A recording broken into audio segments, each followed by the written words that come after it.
أعوذ بالله من الشيطان الرجيم. بسم الله الرحمن الرحيم. الحمد لله الذي هدانا لهذا وما كنا لنهتدي لولا أن هدانا الله، والصلاة والسلام على سيدنا وحبيبنا وشفينا محمد صلى الله عليه وسلم وعلى آله وأصحابه وأزواجه وأتباعه أجمعين. أما بعد، السلام عليكم ورحمة الله وبركاته. وقتی که خداوند تبارک و تعالی سوره آیه وانذر عشیرتک الاقربین، آیه از سوره شعراء آیه 214 برای پیامبر صلی الله علیه و سلم در اوایل بعثت نبی صلی الله علیه و سلم نازل کرد. پیامبر صلی الله علیه و سلم طبق امر خداوند که پروردگار فرمود که انذر عشیرتک الاقربین و بیم داده باشه محمد صلی الله علیه و سلم و نزدیکان اقربان خودت را از اون روزی که در پیش است، یعنی روز قیامت و روز آخرت که روز مزمین است، تو اول خویشتبار خود بیم داده باش، ترس داده باش. پیامبر صلی الله علیه و سلم طبق فرمان الهی با کوی صفا که روز حاجیان در اونجا طواف بین سعی صفا و مروه میکنند، در اون کوی صفا به من فریاد کرد هر قبیله عرب به نامش که ای بنی هاشم، ای بنی عبدالمطلب، ای بنی قصی، ای بنی نذیر، گفته تمامی قبیله های عرب جمع کرد به اوسی، یعنی فریاد کرد. همه جمع شدن و کسانی که رفتن نمیتونستن، کار داشتن، از جانب خودشون یگان رسول و نماینده رای میکردن.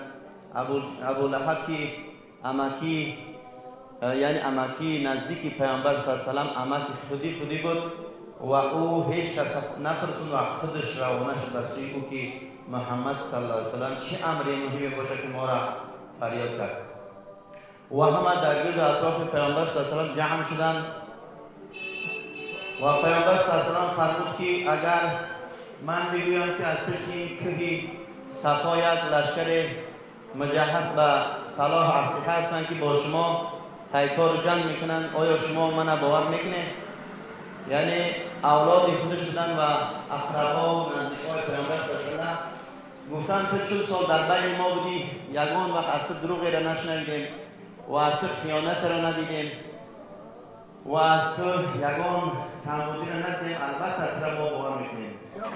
یعنی که هیچ کسی اونا در راست گفتن پیامبر صلی الله علیه و سلم شک نداشتن، حتی که زنها و مردها، یعنی که در پیامبر صلی الله علیه و سلم هیچ سخنی نداشتن، البته گفتن ما تو را باور میکنیم. گو وقتی که من باور کنیم، من خداوند به سوی شما پیامبر فرستاد و شما از این بت‌هایی که به دست خودتون یعنی که ساخته اینها را پرستش نکنید و من پیامبر هستم، امر میکنم شما را به پرستش خدای یگانه. که از بین همون قدر مردم ابو لهب بدبختی خداوند او را نصیب ایمان آوردن با پیامبر نکرد و از بین همونها خیست و به سوی پیامبر صلی الله علیه و سلم دشنام داد، گفت که تبا لک علیها دعوتنا، مرگ بر تو که برای همکنه ما را فریاد کنی، چی امری بود که ما را تو فریاد کردیم؟ ما هیچ محل گفت این گپ تو را هرگیز به گپ تو کرده نمیتونیم. ما یعنی همون کار یعنی کردار و عبادت همون بت‌هایی که پدر بابی ما آنها را پرستش میکردند، ما از زمانها روی نمیگردن. گفته پیامبر را دشنام داد که از همه نزدیکانی در همون دور زمان همون ابو لهب، یعنی که امکی نزدیک پیامبر بود که با خویشاوندی هم داشت، با حضرت پیامبر صلی الله علیه و سلم خیلی دوست هم می داشت. که میگه دو دختر پیامبر صلی الله علیه و سلم که به نام رقیه و ام کلثوم در دو فرزند ابو لهب داده بود که نام یک فاطمه بود، دیگری عتیبه. و از زمین جو برگشتند به سوی خانهشون، اما ابو لهب بدبخت دشمناگی را از همون جو شروع کرد و فرزنداش گفت که بروید همون دخترای پیامبر صلی الله علیه و سلم، یعنی که بر اسواگی و به آبروگی در نزدش هلاک کرده بیاید، نباشه من بر شما دیگه سخن نمیگویم. و عتبه و عتیبه، پیش از عتبه عتیبه که یعنی که مانند همون پدرش بدبخت بود، رفت یعنی دشنام داد پیامبر صلی الله علیه و سلم و دخترش نزد پیامبر یعنی که طلاق داده آمد، یعنی که سر داده آمد.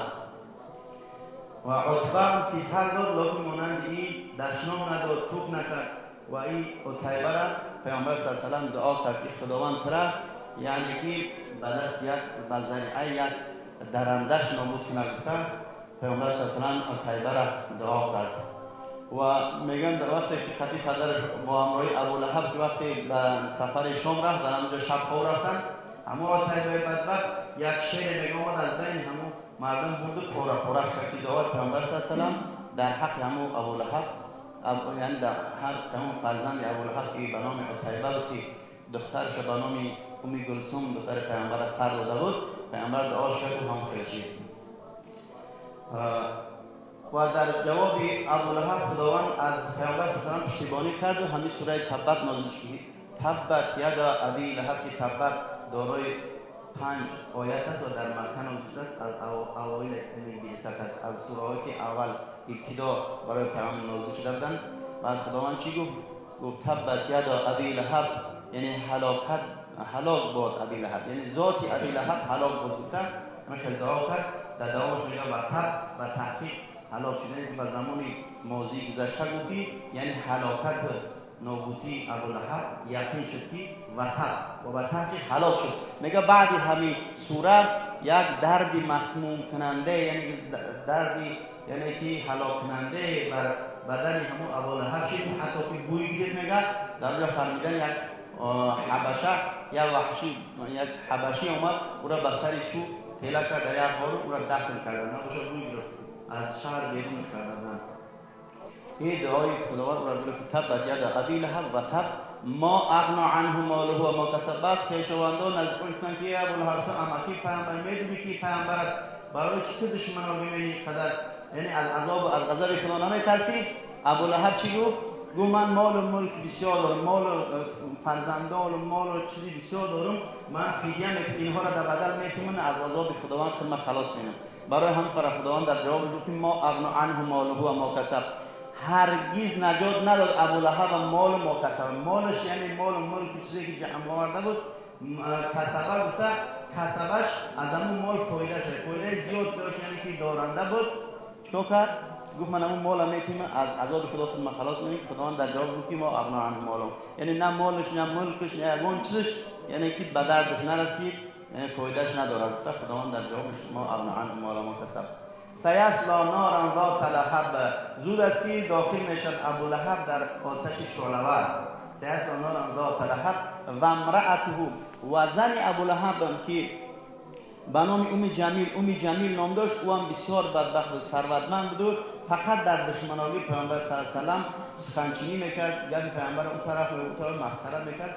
برای همون در وقتی که آیت و امرأته حمالة الحطب که نازل شد، یعنی زن ابی لهب هم در همون آتش دوزخ شو میکنن، داخل میشه. گفته بعد یک سنگ گرفت در مسجد اومد که من محمد به همین سنگ بزنم. گفته اومد در مسجد ابوبکر با همراه محمد صلی الله علیه و سلم با همراه پیامبر صلی الله علیه و سلم نشسته بودند، تماما پیامبر ندید.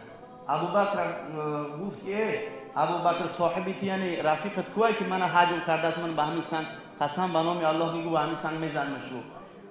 گفت قطعی من یگون قسم با همراه من نمیبینی؟ گفت نه من نمیبینم، میدیدم که میزد به همین سنگ، اگر همون همراه تا بیام به همین سنگ میزنم. گفت میگم جا برگشت پیامبر صلی الله علیه و سلم گفت که یعنی خداوند چشم او را پرده کرد که من ندیده. این هم یک معجزه پیامبر صلی الله علیه و سلم بود که زن ابولهب هم داخلی چی میشود؟ دوزخ میشه. و امرأته حمالة الحطب، یعنی کشنده هیزم، کنایه از اینکه سخنچین بود. یک بین مردم هیزم جمع نه علاوه میکرد که مردم جنگ شود. همین را از سخن پیامبر میگفت در دیگر را مشرکا ایش کار کرد که سخنچین بود، او هم داخلی دوزخ میشه. اما ام جمیل نام داشت. حمالة الحطب فی جیدها حبل من مسد، در گردنش میگه در همون روزی که در دوزخ انداخته میشه، در گردنش از لیف خرما یک رسمان میپیچونن مانند سگ کشیده. زنی ابولهب ام جمیل بود در دوزخ انداخته میشه. تیخ همین که در گردنش میگه مفسرین میگه در گردنش یک زنجیری طلایی بود. گفت قسم به نام خدا که این را میفروشم در دشمنانی پیامبر صلی الله علیه و سلم صرف می‌کنم. به همون خاطر که همون وعدش در دنیای آخرت هم در گردنش یک بند از لیف خرما پیچونده و میگه کشیده در دوزخ انداخته میشه.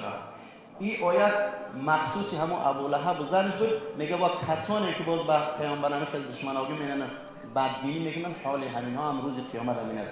خداوند تبارک و تعالی همه ما و شما را از دشمناگی پیامبر صلی الله علیه و سلم برحذر دارد و محبت پیامبر صلی الله علیه و سلم در یعنی که دلهای ما و شما جای بکنه، محبت خدا و رسول و کتاب خدا و رسول در دلهای ما جا کنه و ما موعظه ها را بشنویم و عمل کنیم. ربنا تقبل منا انك انت السميع العليم وتب علينا انك انت التواب الرحيم. محمد رسول الله و شما را از ثواب و بهره مند الله.